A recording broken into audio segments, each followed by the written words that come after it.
I'm Michael Edwards, and I'll be discussing baseball with all you listeners. People want to hear about baseball's history, the darkest years, and the rise up of the sport again. That's exactly what I'm going to be discussing in this week's podcast. If you want the correct information, you're on the right station. This is Bracecast.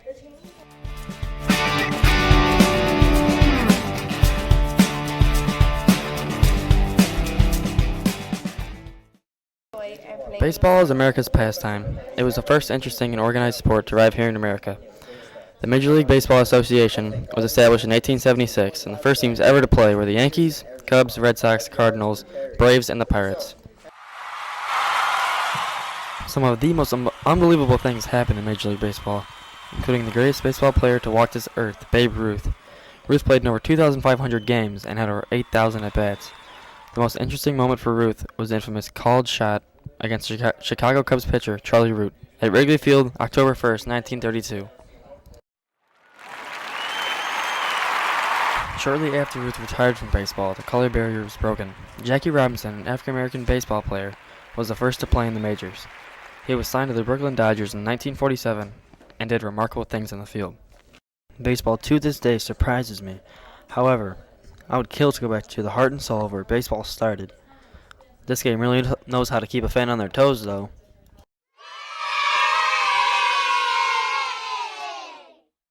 I relate to baseball greatly because I grew up on it.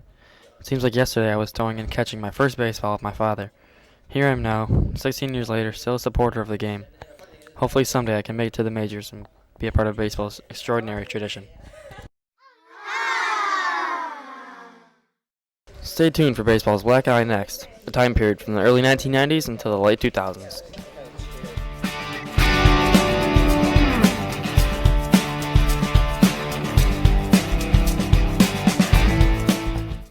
Baseball had a glorious pastime.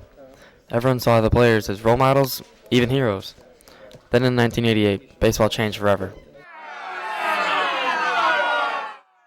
Player Jose Canseco was about to win the Most Valuable Player award in 1988 when interviewer Tom Basbeball stated that Canseco was nothing more than average a year before. He had made himself greater with steroids. Canseco later published his book Juiced, explaining where he got steroids from and who he gave them to. After that, players Sammy Sosa, Mark McGwire, and Barry Bonds were suddenly brought up for using steroids.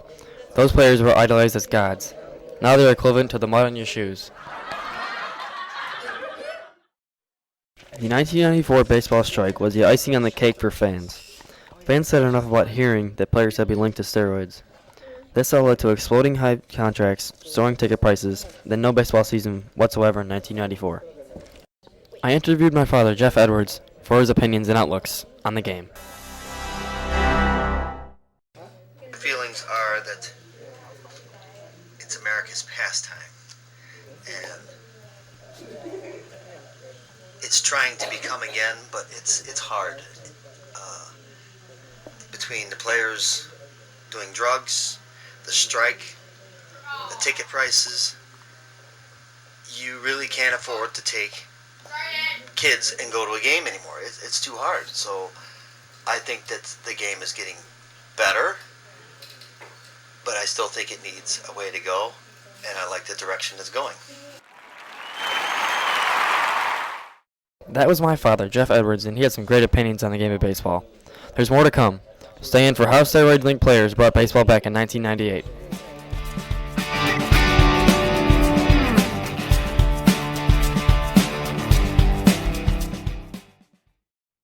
The 1998 season was historical, memorable, and unforgettable. Fans were dying to see the long ball. Home runs were now in abundance. In 1998, it mirrored the 1961 season where Roger Maris had hit 61 home runs in one season of baseball. Barry Bonds, Sammy Sosa, and Mark McGwire battled back and forth for that record-breaking title. The 1998 season made all fans and viewers discard that dreadful year of 1994. It brought back a little part of America's pastime back to the spotlight.